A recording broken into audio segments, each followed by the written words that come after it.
Hi everyone. So next class, as you know, we have the midterm, and in today's lecture we are going to discuss various topics about the midterm. The midterm will cover topics from introduction to programming languages to SML, syntax, and names and bindings. And for all of these points, I actually created either a sample midterm, several examples with SML, or I enhance the lecture notes, like in the case of names and scopes and bindings, with examples that are also showing the stack for the execution. So let's in fact start with this example. So one of the topics that we discussed last class was how to distinguish between static scoping rules, dynamic scoping with shallow binding, and dynamic scoping with deep binding. And we are going to execute the same example on both of all of these three different scoping and binding examples. So the example that we discussed last time, but without pointing it to the stack, was the following. We have a variable total defined in the main main stack activation record, which is basically the main method.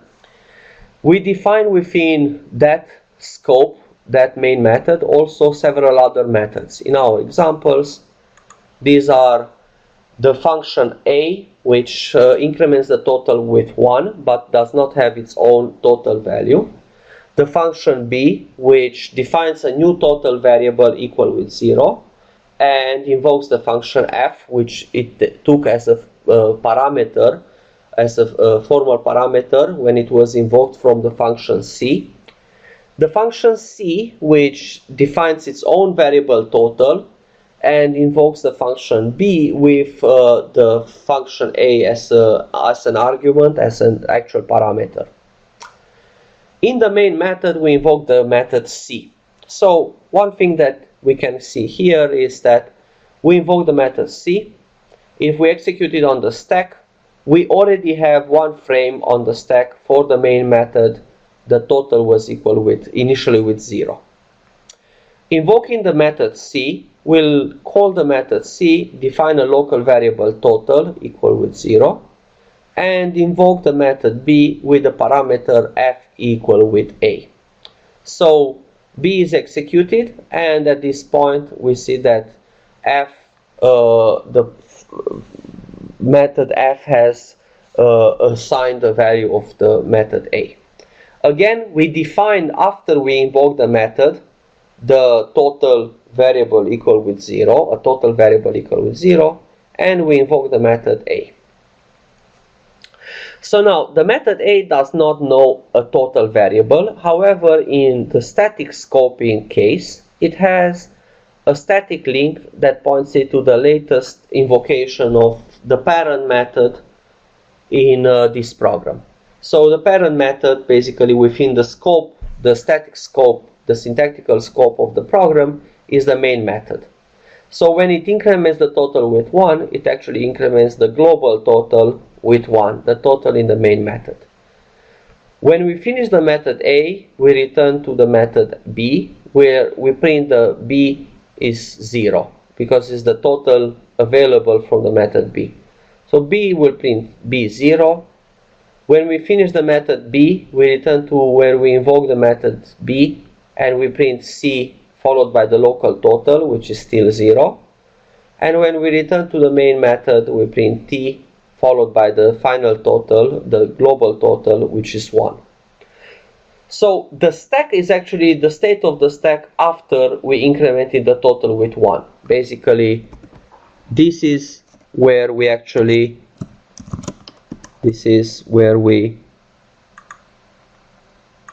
have that stack,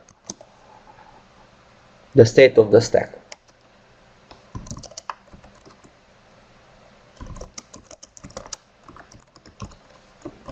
Okay.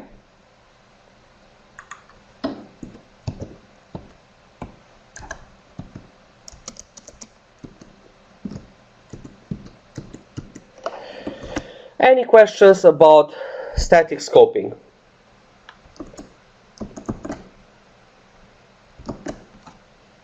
Okay, so I see that there are no questions about static scoping. Let's continue with dynamic shallow. So dynamic scoping with shallow binding basically says that at every point during execution, we look down in the stack if for every method that in fact at this point does not contain all the variables that it needs. So again, if we would actually order how the stack is invoked, and again we have the state of the stack at the moment that we execute the method A.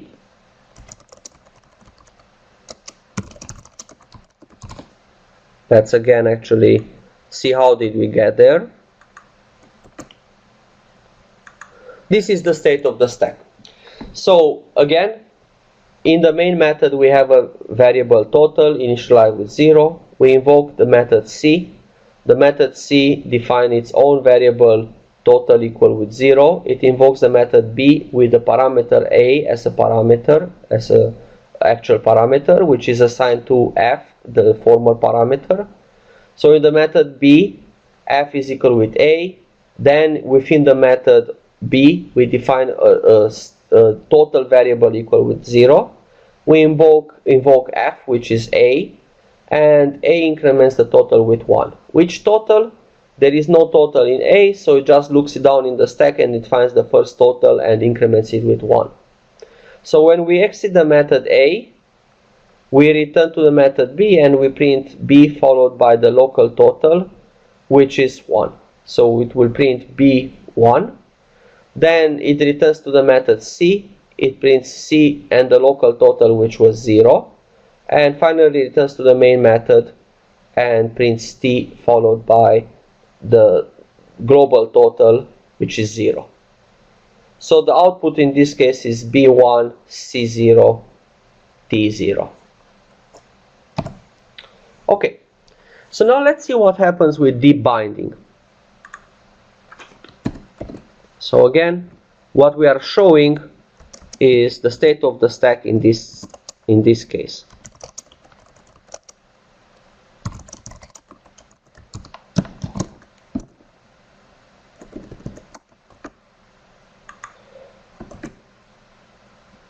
So in deep binding, we start the program, the total is 0.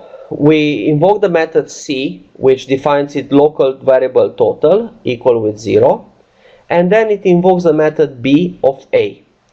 At this point, B is called. It defines the formal parameter F equal with A, but not only the name, but also its referencing environment.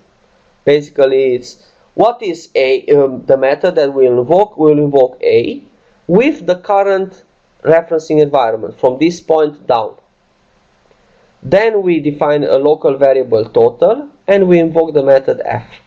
The method F increments the total with 1. Which total? The method F is the call to A with the current referencing environment, the current closure of variables with their bindings. So at this point in the stack where we actually invoke A, we do not know any other variable but the total right below in the method C. So we increment the variable total in C with 1. So when we invoke a method in dynamic scoping with deep binding, we also copy the referencing environment at that point. So the method is invoked with the state of the stack at that point. So in this case, the only total that is available is the total in the method C. When we return from the method A, we print B and the local total, which is 0. When we return from C, from the method B in C, we print C followed by the local total, which is now 1. And then when we return to the main method, we print T followed by the global total, which is equal with 0. So these lecture notes are updated in the course website, and I will update them again to see the fact that these are all showing the state of the stack. Any questions about scoping?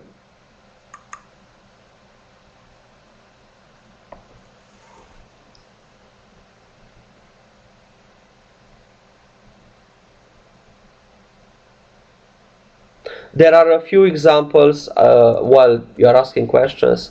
There are a few more examples about deep binding, which binds the environment at the time that the procedure is passed as an argument, and shallow binding, which binds the environment at the time when a procedure is actually called, which is in fact just looking down in the stack.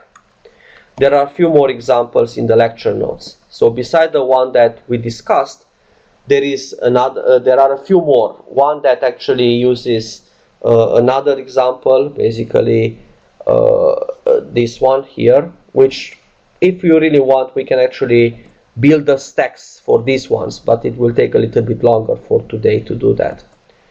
And there is another example later which shows how the execution actually prints the value based on a value entered by the user as a value. So if it's needed, I can make the similar case, basically examples with the stack, for the next example that we have in the lecture notes. Let's see if this is needed.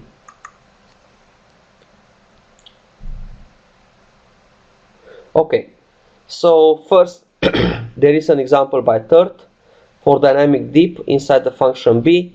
What happens if we change f of the call to f to total plus 1? Okay, so let's see in dynamic deep. The question is, if we are changing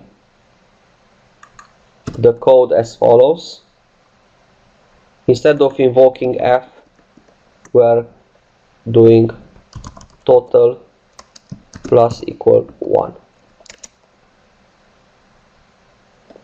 The output will increment the total in the main method, in the method b, with 1. The method f will never be called, and the total in C is equal with 0. So we are changing the local variable of b to 1, and this is not the state of the stack there, but really the state of the stack here, because at this line, because we actually never called the method f.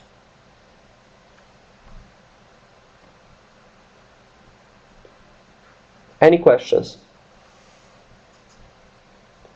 Okay, Juan is asking what would be the output in deep binding if we call f and then declare the total in the method b.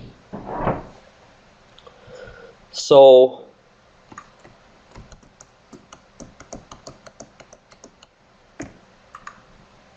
Juan's question is, does anything change if we called first f and then we define a local variable total?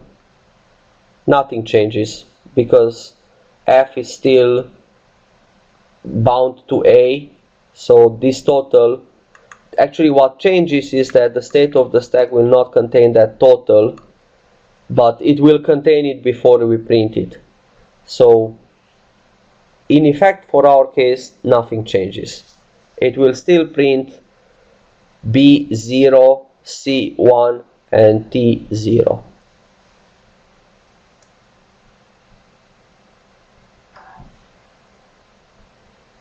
Okay, great. Okay, so before we talk about this example, let's talk about the rest of the exam, because we have a lot of topics to cover today. I want to discuss about what are basically the kind of problems that you will get in the exam. Maybe some of you are interested in a solution for C-Mary, which basically it's a very close solution to my same solution in Python for C-Mary. Basically it generates the sums starting with basically the highest power of m used in n, and the implementation has just a few lines of code. It works on any value that we may have in SML. Let's actually see that it works in SML. So in a few seconds it will return 144,236. Okay. So let's start with the midterm exam sample. So you will have 2 hours, 120 minutes to complete this exam. You have to write all of the answers neatly in the space provided. It's a closed book exam. You are not allowed to use the textbooks, lecture notes, cheat sheets, or anything else beside your brain during the exam. For the SML problems, you can use SML helper methods as long as you define them. And you can use only functional programming. So no loops, only recursion. You are only allowed to use predefined SML functions, the following predefined SML functions: head, tail, cons, the concatenation operator. If you don't define your own append, you can if you want, but you can use it. Div mode for division and remainder after division, greater than, equal, less than, different, not, and also or else. Function for anonymous functions, and the number of parameter for tuples. If you leave a problem completely empty, or you cross the answer with a big X and you write empty on the page, you will get 20% of the points for that problem. So the first problem in the sample exam is give 2 examples of each of the following types of languages. So we talked about imperative languages. These are the type of languages that we basically learned in CSE114 to 14 to 19 at Stony Brook, like Fortran, Pascal, Basic. I included Java in the imperative object-oriented languages because it's object-oriented, but I think the best representative in this case is really C, because C is the original imperative, or the most not the original because that's Fortran, but the most used popular language today, which is purely non-objective, imperative, procedural. Then we have object-oriented languages. In fact, the first one was Smalltalk, but you may not be familiar with it. C++ is basically C with object-oriented, and Java, probably most popular object-oriented language today. Imperative scripting languages, those include Perl, Python, JavaScript, PHP. Functional programming languages like SML that we covered in class, Lisp, Haskell, Scheme. And logic programming languages like the one that we are going to cover in this class is Prolog. But there are many other logic programming languages like constrained logic programming, answer sets, constraint handling rules, Flora, which is an object-oriented logical language. You don't have to remember none beside one. Basically, in this case, we are going to talk about Prolog. In the case of functional, we talked about SML. In the case of scripting languages, you can actually give as an example Perl, but you can also give as an example Python, which we covered in class. For object-oriented, you can give Java. For imperative, C. Next, we actually, in the introduction chapter, we talked about different topics or terminologies in programming languages. And first, we talked about the preprocessor. In compiled languages, the preprocessor will remove comments and white spaces. It will group characters into tokens in some preprocessors, not the C preprocessor, but it also does macro expansion.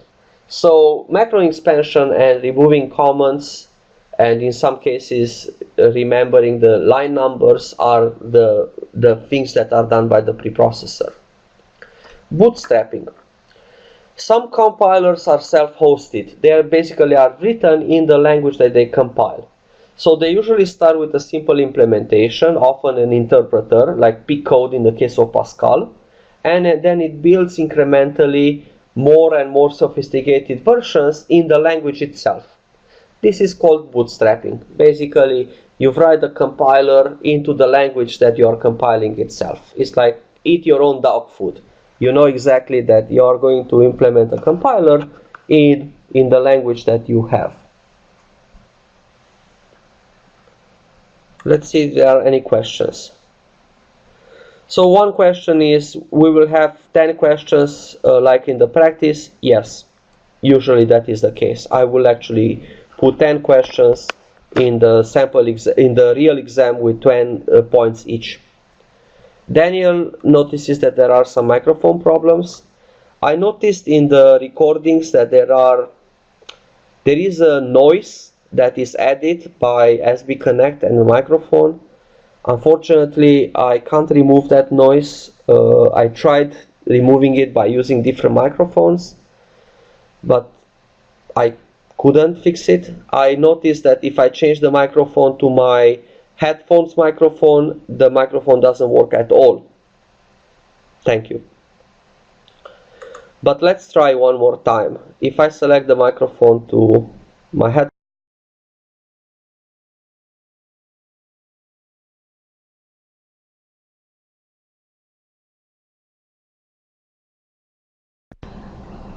can you hear me now? Okay, so sorry about that. It looks like the microphone in the headphones does not work. Okay, so what are the advantages of just-in-time compilation? Basically, some of the program, like in Java, complex expressions or regular expressions, is stored in memory as bytecode. This is source code, but this code will be only run or compiled and run at runtime in order to make it run faster or to use libraries. It will allow one to handle late bounds to data types. It could link libraries only when they are needed, or link functions only when they are needed, and only the used functions from those libraries. And it will also allow security guarantees of the use of resources. Most importantly, the next sub-problem is what is the scope of linking in a compiler. Basically, the result of the compiler is incomplete machine language. Any call to external subroutines, basically library functions, are only linked into the final machine language program by the linker. And the linker links those into a final program bytecode that gets executed, either on the virtual machine in the case of Java or directly on the architecture. We also talked about source-to-source translation. Is actually the way that the original C++ implementation was implemented, where the compiler actually translates the source code into another higher level programming language. Like for instance, the C++ original AT&T compiler generated the program into C. It actually replaced objects with with functions that now their names contain the name of the objects or the name of the classes, instead of directly into a low-level assembly language or machine code. Okay. The next question is actually to write the oldest probably written algorithm into Python and SML. And that oldest algorithm that can be found is the greatest common divider. It was written by Euclid in year 400 BC. And the definition is basically finding the greatest common divider. You also had it as the first homework in different programming languages in Python and SML. And the implementations are the same with the ones in the first homework. Basically, we can compute the greatest common divider of two integers. If the two integers are equal with each other, then we return them as the greatest common divider that divides both. Otherwise, if a is greater than b, we can call recursively greatest common divider of a minus b and b. Otherwise, we can call the greatest common divider of a and b minus a. In SML, the same definition is directly written in recursion. The greatest common divider between m and n is an integer. If m is equal with n, then we return n. Otherwise, if m is greater than n, then we return the greatest common divisor between m minus 1 and n, and finally otherwise we return the greatest common divisor of m and n minus n. Now we have, I think, 10 problems implemented with SML. So let's take the first one. Write an SML function to find the last element of a list of integers. So in this case, the last element, if the list is empty, we have to return some integer value. So in this case, I return 0. Else, if the tail of the list is empty, then the first element is the last element of the list. Otherwise, the last element of the tail of the list will return the last element of the list. So let's see what happens if we are actually calling that last element on a list of integers.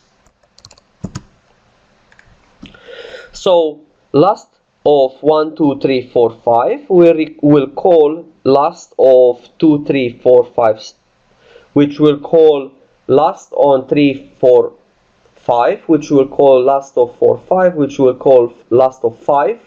The tail of that list is empty, so it will return 5. And 5 will be returned by all of the invocations up to last of 1, 2, 3, 4, 5. Next, find the kth element of a list of integers. If there is no kth element, then we return the default value of 0. So our function kth, if the list is empty, no matter what is k, we return 0. If k is equal with 0, that means we found the element, so we return the head of the list. Else we call kth of the tail of the list and k minus 1. So for instance, if we invoke this predicate with the list 1, 2, 3, 4, 5 and 3, this will subtract 1 from the k value and will call the kth on the tail of the original list, which is the kth of 2, 3, 4, 5 and the k equal with 2. Which again, since the tail of this list is not if the list is not 0 and k is different than 0, we call kth of the tail of the list, which is 3, 4, 5 and k minus 1. 2 minus 1 is 1. Finally, this will call kth of 4, 5 and 0, and this will return the head of the list, which is 4. So basically I make an assumption that the indices start with 0, so the element with index 3 is actually the element 4. And we have two more examples below. For instance, trying to find the element at index 2 in this list will return 0 because that element does not exist in the list. 1 has the index 0 and 2 has the index 1. There is no element with index 2. Similarly, if we call kth of empty and 6, we return 0 because that element does not exist. Let's see more examples. Reversing a list. Reverse can be implemented in two ways. This is one way that we implemented it in the lecture a few weeks ago. Basically, reverse of a list. If the list is empty, we return empty. Else, we return reverse of the tail of the list concatenated with the head of the list in a list. In this case, reverse will call reverse of the tail of the list, which is 2, 3, 4, 5, concatenated with the list empty, which will call reverse of 3, 4, 5 concatenated with 2, and this continues. But at each step, basically, we can see that we are doing concatenation from the left-hand side. So the result of reverse will be concatenated with 2, and then the result of that will be concatenated with 1, and so on. And in the end, we'll have the concatenation of those elements. Basically, we have the reverse of the list, which is 5, 4, 3, 2, 1. An alternative solution is to use an accumulator. So reverse of the list will call reverse helper of the list and empty. And reverse helper, if the list is empty, then it returns the accumulator. Otherwise, it will call reverse helper on the tail, and the head of the list calls the accumulator. So let's see what happens for reverse of 1, 2, 3, 4, 5. It calls reverse helper of 1, 2, 3, 4, 5 and empty. which calls reverse helper on 2, 3, 4, 5 and the list 1. Basically it's 1 const the empty list, which calls reverse helper of 3, 4, 5 and 2 const the list 1, which is basically the list 2, 1. And this continues until we call reverse helper of the empty list and 5, 4, 3, 2, 1, which will return that list as the reverse of the original list. If we want to implement a palindrome, basically we check if the list in reverse order is the same with the original list. And for instance, for palindrome, it will return that race car is a palindrome. An alternative solution will be to find the last element with the function last that we had before, to remove that last element from the list, and then to implement palindrome. So a different version of palindrome, if the list is empty, then we return true. Similarly, if the tail of the list is empty, then also we return true. Otherwise, if the head of the list is equal with the last element, then we call palindrome on removing the last element from the tail of the list. So we basically remove the first element and the last element, and we call palindrome again on it recursively. Any questions?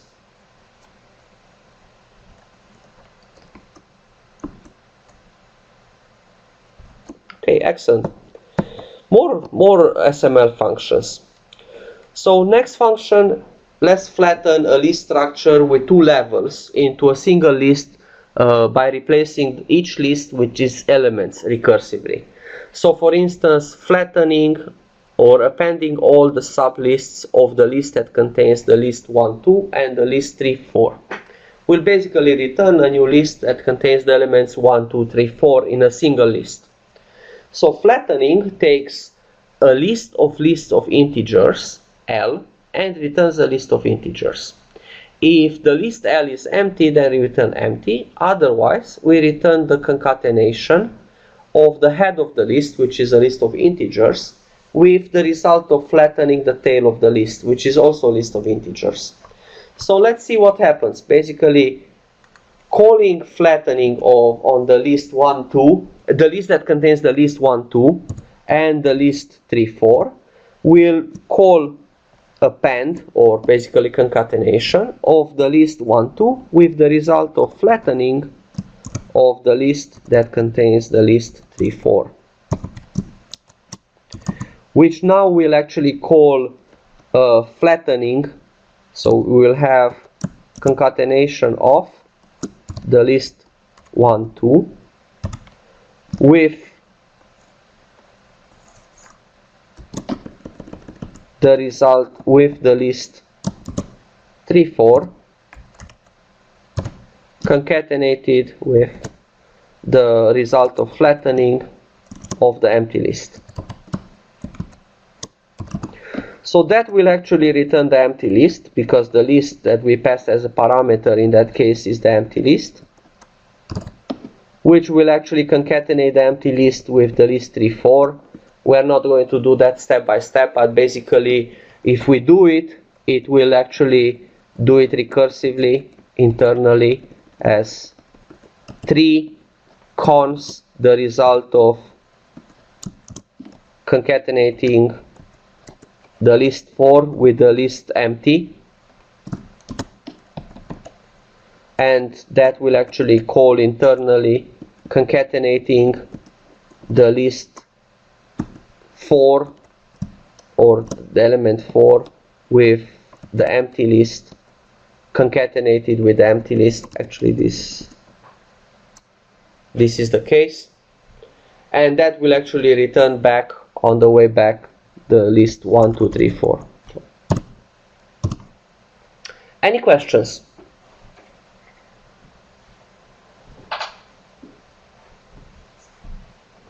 Okay, great. Okay, let's get to more complicated questions. So next question is to eliminate consecutive duplicates of a list and getting only a list of each sequence of elements that are the same. It's actually just one element. basically that element that is the same.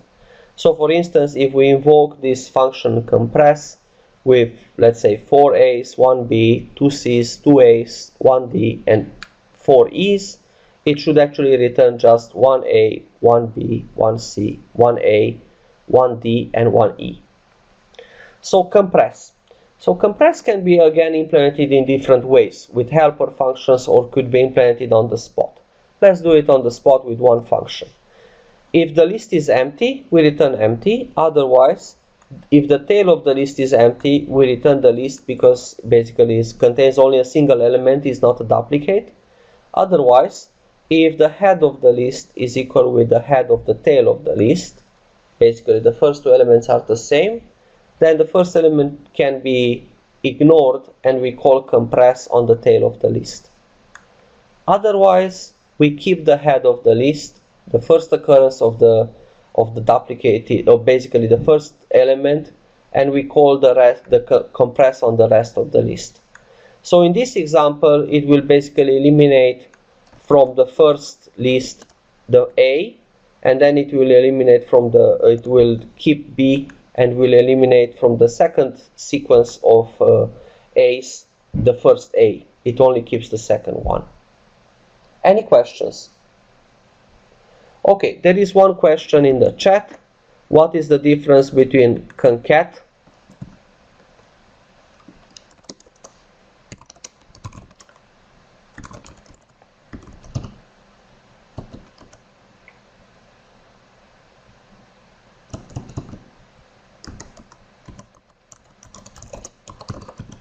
is for concatenating lists, like for instance 1 concatenated with the list 2, and cons is for basically creating a new list where the left hand side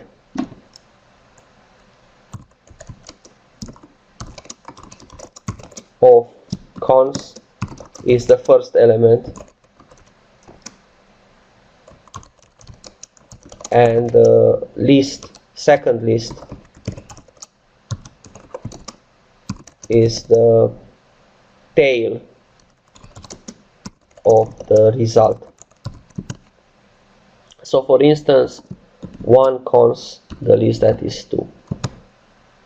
So we can't mix them. Basically, if you write the list 1 cons the list 2, then you get an error.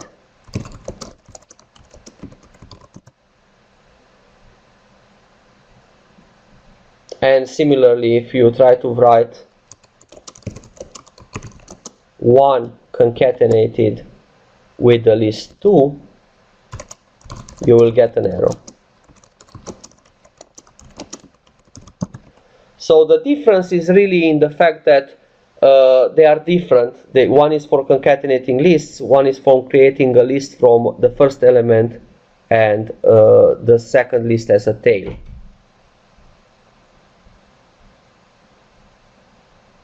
Exactly, Adam is right. The concat is for merging lists.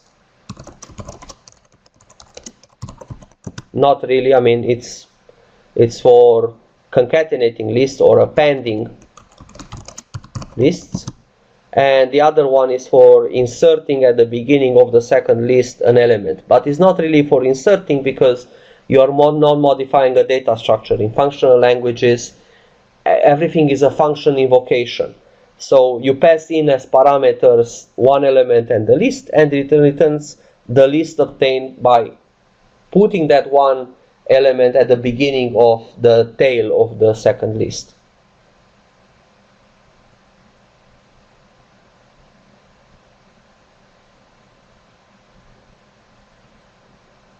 No, you don't need to specify the type. So you can, if you want, in several cases, but in many cases you can leave the type of a function undefined. Basically now compress works both on strings like we did here, but it can also work on integers. So we can actually specify integers here. And the program also runs fine. It returns basically the list of unique numbers 1 and 2. Not quite unique, but basically replaces the sequence of consecutive numbers that are equal with just one of them. So the answer is you don't have to specify the type. SML uses what is called dynamic typing for inferring the type of parameters.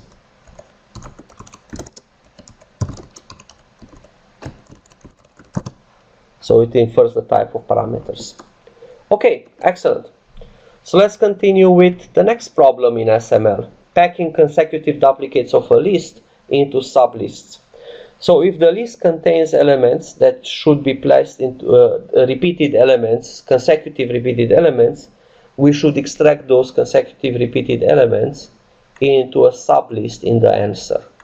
So this is called packing. Basically, we pass into the pack function a sequence of elements, a list of characters in this case, but again it also works on a list of integers too, which basically will group those consecutive elements that are equal into sublists.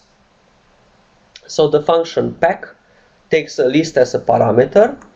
If the list is empty, then we return empty, which is completely correct.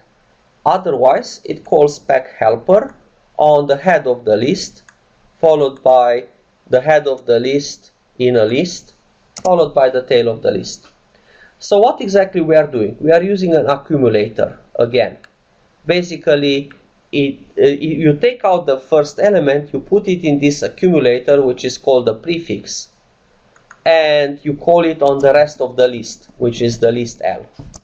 So what happens is, if the list L is empty, then it returns the prefix as a list within a list. So it basically creates the first result. It's a list of the elements that were equal in the beginning. The same thing happens if the element is equal with the head of the list L, the rest of the list. Then we call pack helper on the same head. The head of the list consts the prefix. Basically, we create that list of elements that are the same, and the tail of the rest of the list. So recursively takes the first element and compares it with the element that is currently the one that we saw before. If it's not equal with the head of the list is not equal with the element, then we can put the prefix at the beginning. Basically, the prefix, which is a list, consts the result of pack helper with the new head of the list L, the head of the list L as a list, and the rest of the list. So let's see what happens if we call pack on 2A's, B 2A's. It will call pack helper of A, the list that contains A, and the list that contains A, B, A. Then that invokes pack helper because A is equal with the first element A. So it will actually call recursively this method, prefix pack helper, on the list that on A again.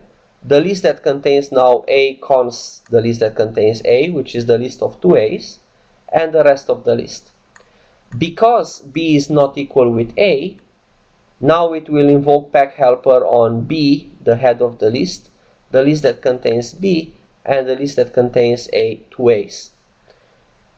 It will const that with the list that contains AA.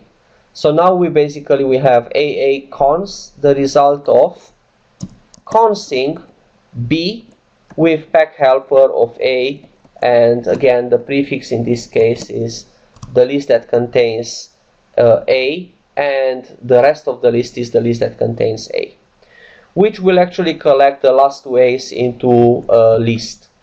And I didn't continue that process, but basically the result will be that it will call pack helper on the empty list, and that will return the list that contains 2A's will be cons with the list that contains B, and which will basically eventually return after a couple of steps the list that contains 2 A's, the list that contains B, and the list that contains 2 A's again.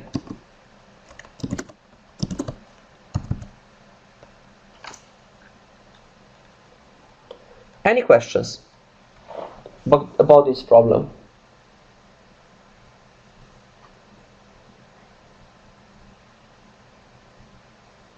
No. Okay, excellent.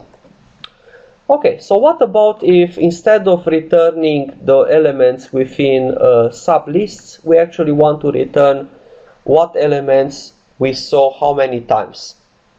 So for that we can actually use the previous encoding. We can actually call pack, which creates the sublists, and then for each one of the sublists we create a tuple that contains the length of that sublist and the first element of that sublist.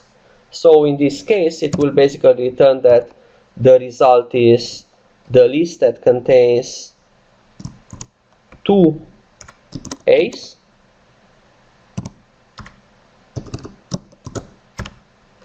one B and another 2 A's. And let's see how this actually executed. So how did we get to that step?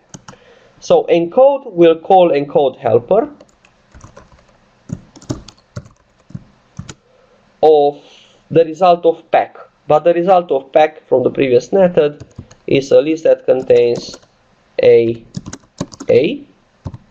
the list that contains B, and another list that contains AA.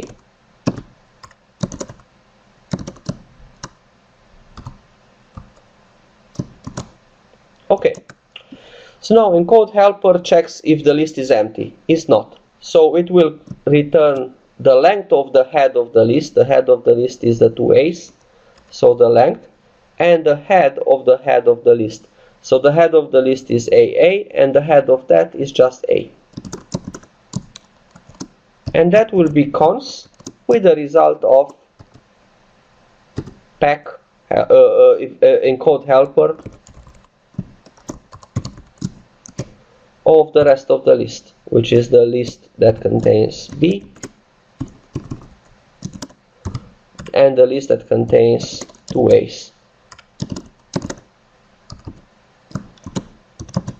And this will run recursively. Basically it will return the head of the list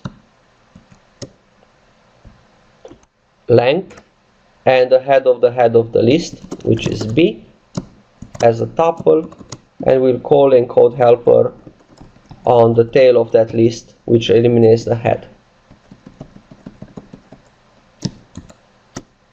So now this will actually return again a list that contains the length of the head, which is 2, with the first element of the head of the list, which is A, cons the result of encode helper of empty.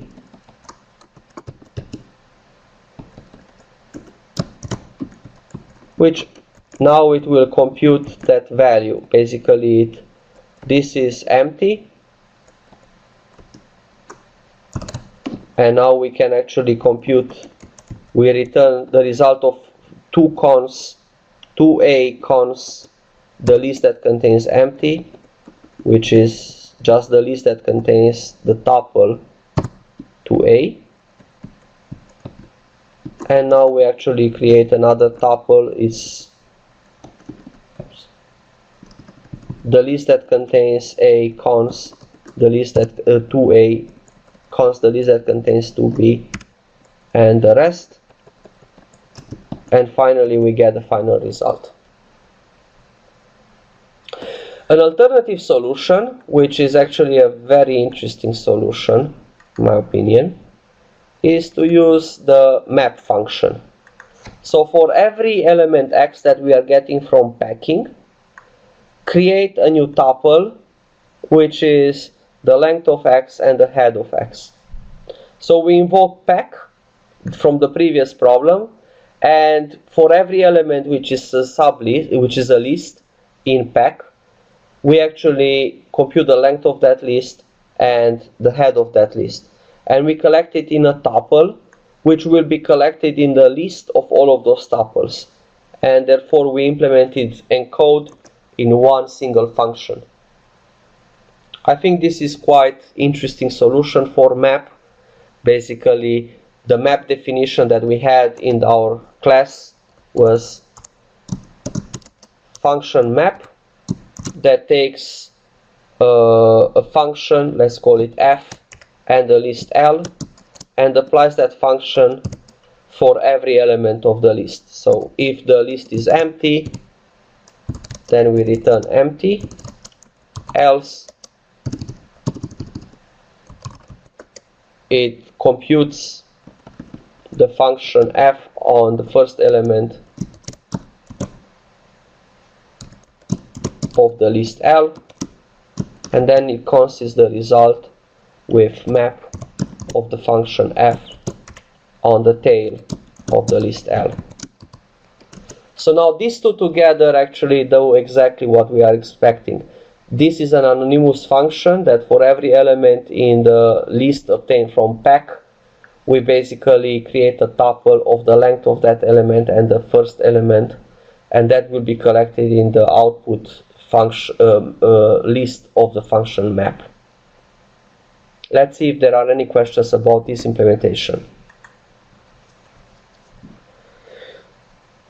So if pack is wrong, can we use this into a sub-problem to get credit? No. It's like, if I have a magic oracle and that gives me solutions, can I use it to find solutions for other problems? No, because in that case you can actually say that, oh, if this is implemented correctly, then any solution is correct. I can actually implement for any problem, let's say in function encode, can I say function encode of a list L is equal with magic of L. And now basically we are saying magic is implemented before by someone else. It's not correct for my problem, but this is a correct implementation of encode if magic is encode. It's correct. Unfortunately, that's not how it works. If your problem is correct, then you can use it in other problems.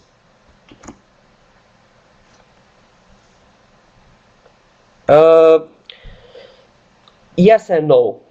So the answer to Adam again is, in order to receive full credit, then your code has to be correct, relatively correct. That means that you can't do this kind of like, if pack would have been incorrect, then this would give you some kind of a partial credit, because of course I can put here oracle, some God tells me that is returning what it should return, and then I can implement my other function with it. Sorry if this is not what you wanted to hear. Okay, Daniel. Length is predefined predicate, or you have to define it? You have to define it. So let's define length. We should probably define it in the previous function.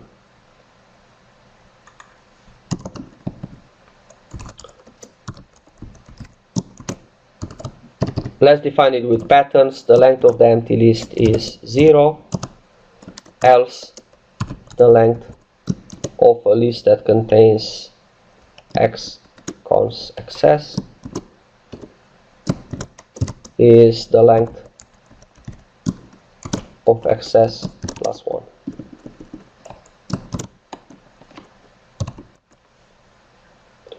Any questions? So I hope that you understand why I'm not giving full credit for code that you basically say that if pack is incorrect, can I use it? You can try to use it. It will give you some partial credit, but it's the same with basically saying that I define a function in terms of a function that I've never defined before. Okay. Next problem, unpacking.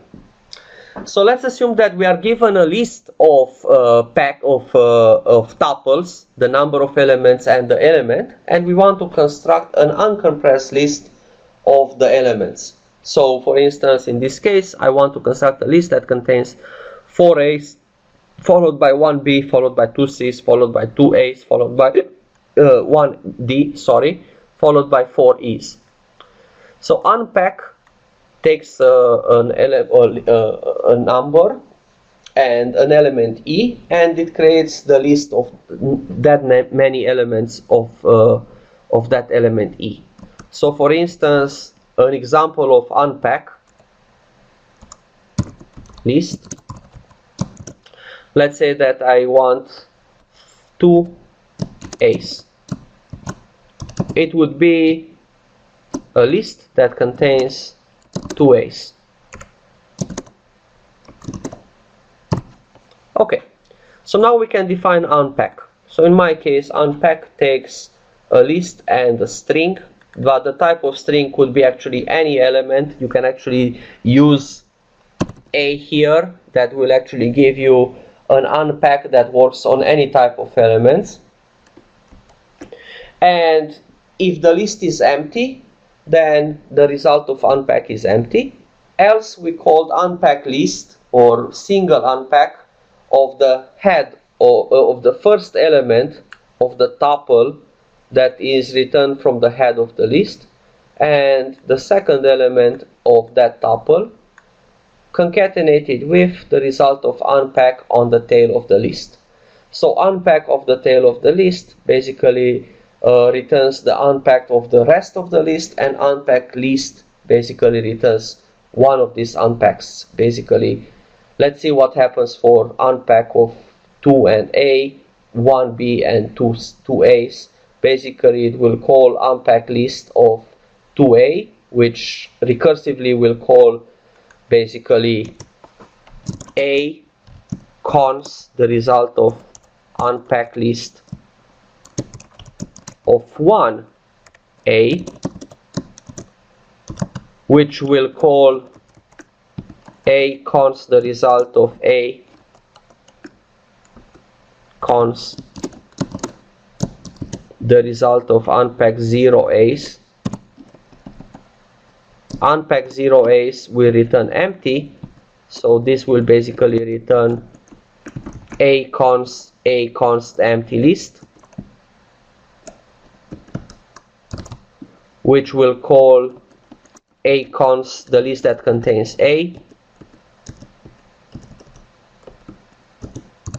which will return the list that contains 2 A's. So it's the reverse of the pack method. Any questions?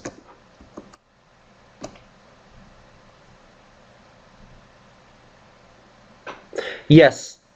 So one hash sign 1 returns the first element of a tuple.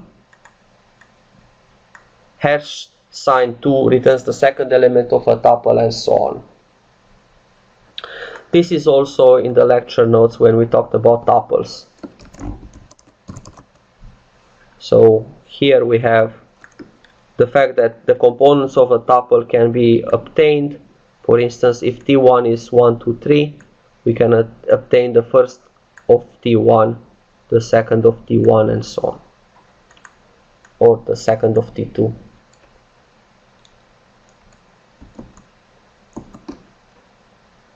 Okay, good. Let's continue. Creating a list containing all the integers within a given range. So this is the range function that we have in Python, but we want to implement it in SML. So we want the range of values between n and m, including m. If m is equal with n, we return n, else we return n cons the range of n plus 1 and m. Basically, we always take the element and we cons it with the rest of the list returned from n plus 1 to m. Very easy recursive definition. Okay.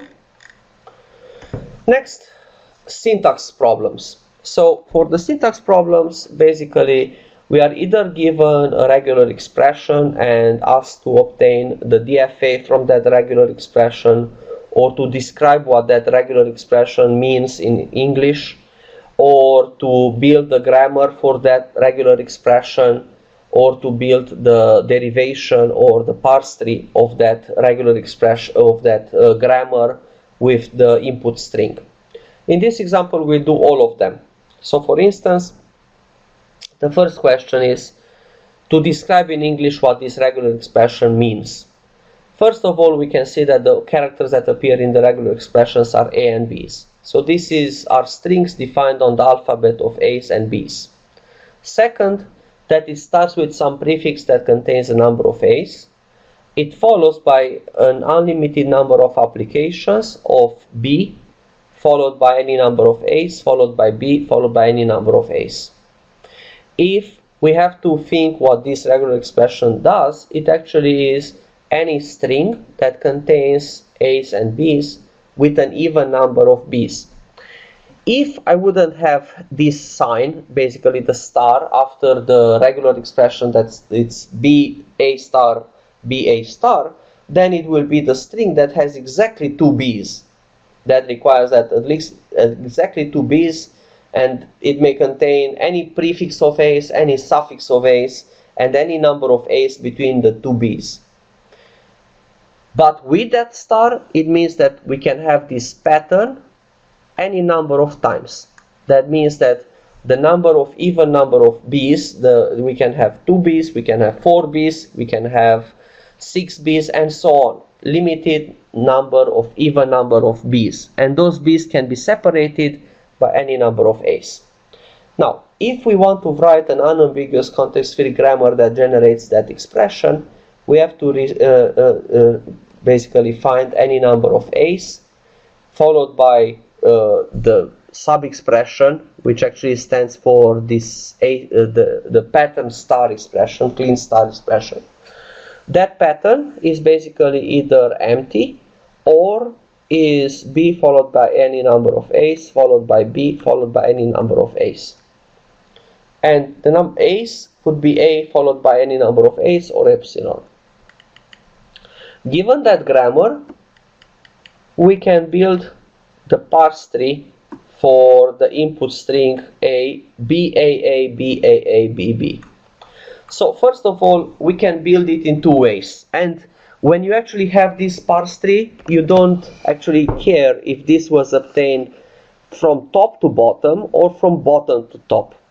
So let's actually do it top to bottom. So top to bottom, we know that the root non-terminal is G. So G is the root and has 2 children, which is A's followed by S. But S starts with a B. So all the preceding A's must be in the AS. So AS must be epsilon. Now S. S is B followed by any number of A's, followed by B, followed by any number of A's, followed by S. We cannot apply the other production rule because if that is empty, then our grammar does not recognize the input string. So now we have B is a terminal. We don't have to do anything with it. We have the other B, also a terminal. So now we have to recognize any number of A's, which are in our case 2 A's. So A followed by A's, and the same A followed by A's, and the final A's is epsilon.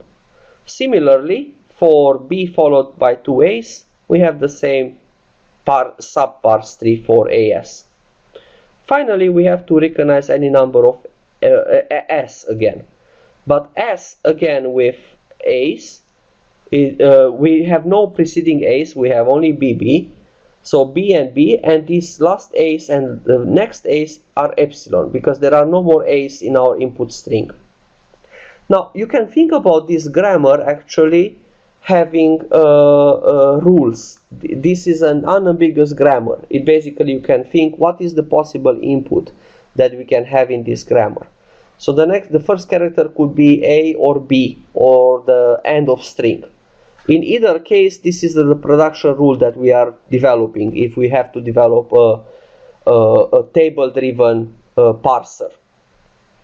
Next, if S begins with a B, then we use the first production rule. If it begins with the empty string or with the end of the string, then we use the second production rule. And for the same for AS, if the next character is A, then we use the first production rule. If the next character is B or end of string, we use the second production rule, which actually gives us these two derivations, that AS is epsilon and AS is epsilon. Okay, so now you see how I built this tree by basically using the parsing rules that we have above. Let's see if there are any questions. So Daniel is asking, can it still be written as S B followed by AS followed by B followed by AS followed by or epsilon, or does it affect the grammar? I mean, these are basically, this is the rule that we have in the grammar. The epsilon is a disjunction with the entire expression above. It doesn't matter if you put it on the next line or you put it here. It's exactly the same thing. The reason why I put it on the next line is that it's easier to read.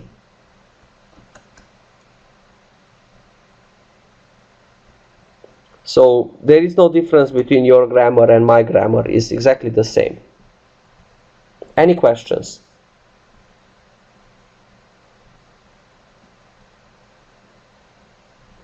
Okay, no questions. Next, write a grammar for arithmetical expressions using the operators plus, minus, multiplication, division, and power that captures the right associativity for the operator power, while all the other operators are left associative. Plus and minus have lower priority than multiplication and division. We need basically term for that, while multiplication and division have lower priority than power. And then use your grammar for parsing this string, which basically uses power, multiplication, division. Okay, so for that we basically need to build an expression grammar. So an expression could be an expression add operation term or just a term. A term could be a factor or a term multiplication factor. A factor could be a primary or a power expression, a primary to the power of a factor, and now you can see the right associativity of power.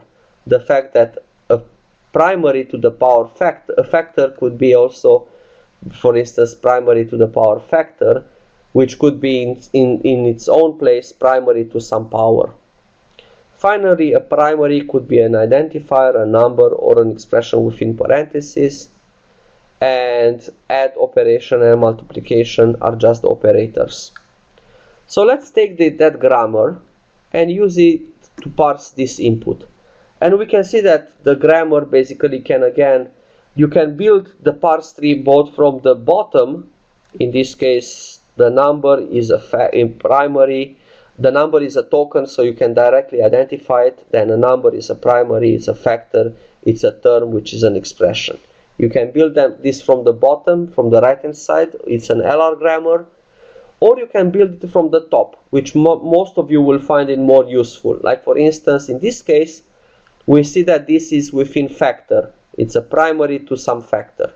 So for that, an expression is a term is a factor is a primary to the power factor. And then the primary is an expression within parentheses. The expression is an addition between an expression, and we use left associativity for addition.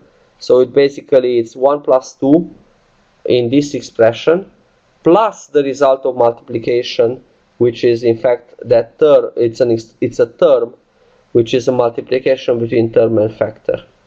So the easiest way to actually build these parse trees are top down. You start with the root and then you infer what is the next production rule that you should apply from the left hand side to the right hand side.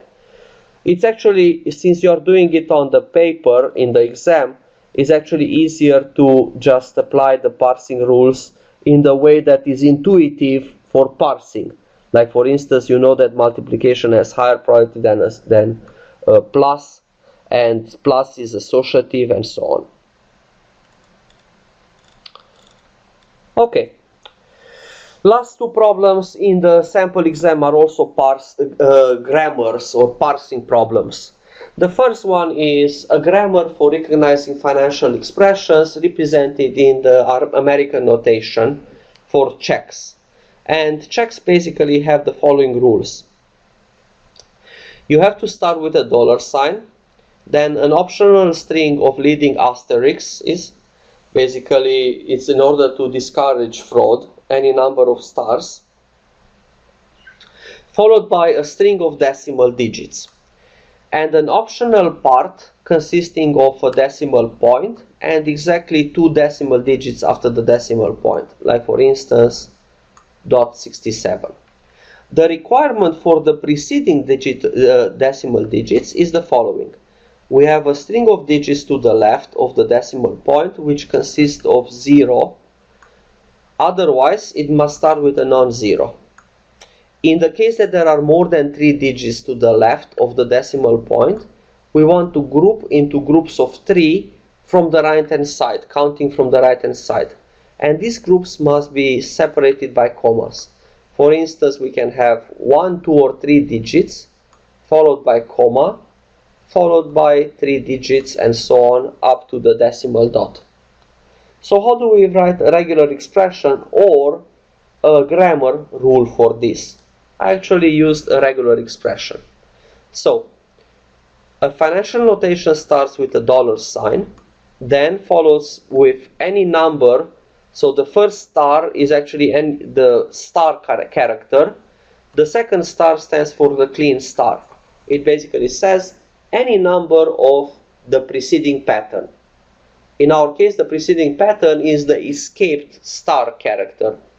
So we basically have any number of stars, followed by either 0, 1 digit, or a non-zero digit, followed by either 1 digit or 2 digits, or epsilon, followed by any number of groups. The groups are basically 3 digits preceded by a comma. So the inner expression could be either, the inner number can be either 0 or a non-zero digit followed by or 1 or 2 digits followed by a group separate of digits, 3 digits separated by commas. Now in the decimal real number of digits after the decimal dot, we can have exactly 2 digits, or we should not have digits, a decimal dot period followed by digits.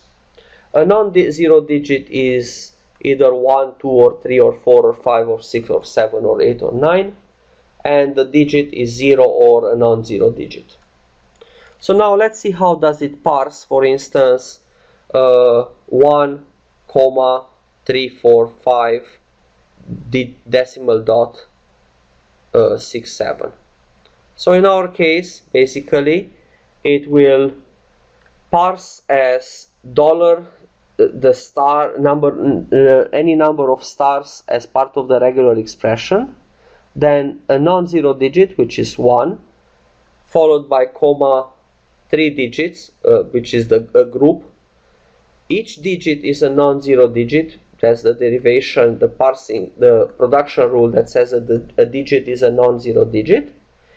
Or could be a non-zero digit or 0, in which case each one of these is a digit, 3, 4, 5, followed by decimal period, followed by 2 digits, exactly 2 digits. Another option could have been that we have no digits after the decimal dot, but in our case we actually wanted to parse that input string. you can parse other numbers and see what is the production, what is the parse tree for those. Let's see if there are any questions in the chat. I think Daniel is parsing a question. It's posting a question in a few moments. So the forward slash stands for escape. I'm using the Perl style regular expressions, and star is actually has a special meaning in regular expressions. It's clean star. So the escape, the backward slash star means star. Just we are using star as the character star, not as the clean star. The second star stands for the clean star. It basically says any number of the character star.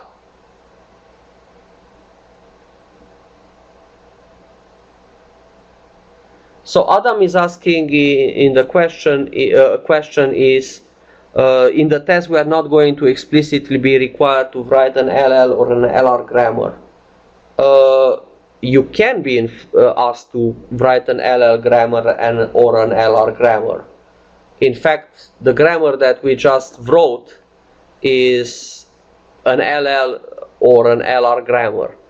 Similarly, the previous grammar, this is an LR grammar because it has left recursion in a couple of places. So the answer is we did cover LL and LR grammars. So in the exam, you will be asked to write explicitly an LR or an LL grammar. Not explicitly, you may not be asked write an LL grammar for this code. However, you can remember the rules for LL grammars. LL grammars must be ambiguous. All grammars must be ambiguous. LL grammars cannot have left recursion or common prefixes. So the answer is yes, you should remember those facts. Let me write it down.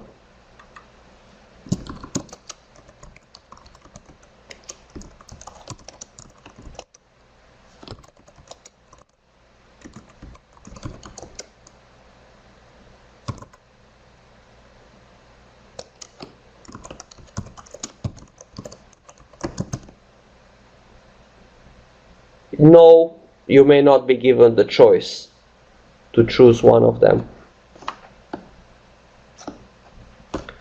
And more importantly, all grammars must be unambiguous.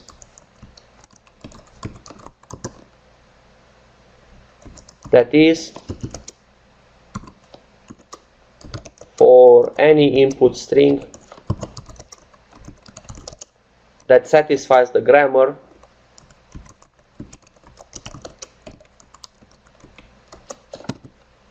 only one parse tree should be obtained. Otherwise, you are basically writing an ambiguous grammar. Okay.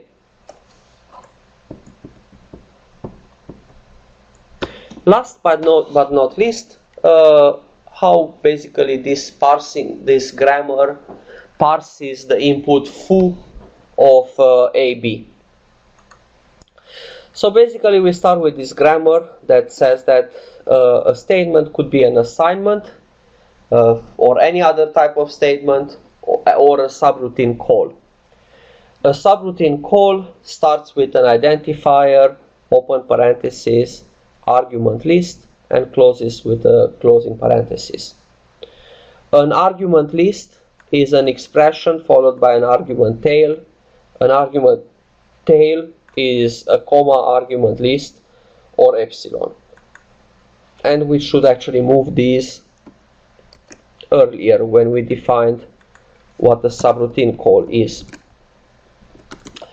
An expression could be a primary followed by an expression tail, or an expression tail could be an operation followed by, and an expression tail could be an operation followed by an expression, or epsilon, and the primary is an ID or a subroutine call followed by, or an expression within parentheses. And an operation could be plus, minus, multiplication, division. Now this is a grammar that actually does not basically implement the priority of operators. If we only want to implement two of them, we can implement just two of them, or we can implement just even one of them, as a matter of fact. So in this case, a subroutine call like foo of a, b can be parsed as follows. A statement is a subroutine call. A subroutine call is an ID, which will be foo, followed by open parentheses, followed by the arguments list. The arguments list is an expression followed by arguments tail. The expression is a primary, which is a, followed by expression tail, which is epsilon. The argument tail is comma followed by argument list, which is exactly this production rule. The expression, the argument list could be expression followed by argument tail. In our case, expression is the primary, which is b, the ID, which is b, and an expression tail, which is epsilon. And finally, the argument list could be, the argument tail is epsilon. This is the unambiguous one parse tree for this grammar with, for this string with that grammar. Okay. So as I said, the last problem that I wanted to discuss is the one that you also have in the homework. Like for instance, how to implement CMary with SML. And what I did, I took my solution from Python, which basically said that first I have to find the highest, the logarithm, the integer logarithm of n in base m. So for that, I basically call this function high log of m and n, which calls high log helper of m and n, starting with the power 0, which m to the power 0 is 1. And currently I have in the list of possible powers 1. And this function will basically multiply the current value, which was 1 at the beginning, with m, and it will check if it's still greater than n. If it's greater than n, if it's greater than n, then I return the current list of values, which is basically a, as the result. Otherwise, I call high log helper of the next power, power plus 1. The value that I multiply is the value v multiplied with m, and I add that value to the list. So for instance, if you call this high log with, let's say, what's the highest logarithm of 3, or what's the highest powers of 3 that reaches up to 9, even like 11, that will return that the powers are 9, 3, and 1. Those are less than 11. Good. Then we implement the function generate. So generate takes the result of high log, and so it calls high log, the helper function calls high log and returns that list of powers, and as long as the list is not empty, in order to obtain n, I basically use the first value and I subtract it from n, and I call generate for x and y, the rest of the list, and n minus x, which will basically use the value 9 to compose for, let's say, 11. And then there are a possibility here, if n is equal with 0, then we found the element, so we return 1. Otherwise, if n is less than 0, we return 0. So is if the list is empty. Otherwise, we call generate of the same list with n minus the head of the list, plus the number of lists that we can generate from the tail of the list for the same value n. And this will basically generate all the possible values for basically generating values that start with the value x, basically the first power, or I call the helper function with the rest of the powers and the same number n. And it will compute in a relatively fast time basically the values that we want to compute for that SML program. Any questions about this SML problem or the midterm?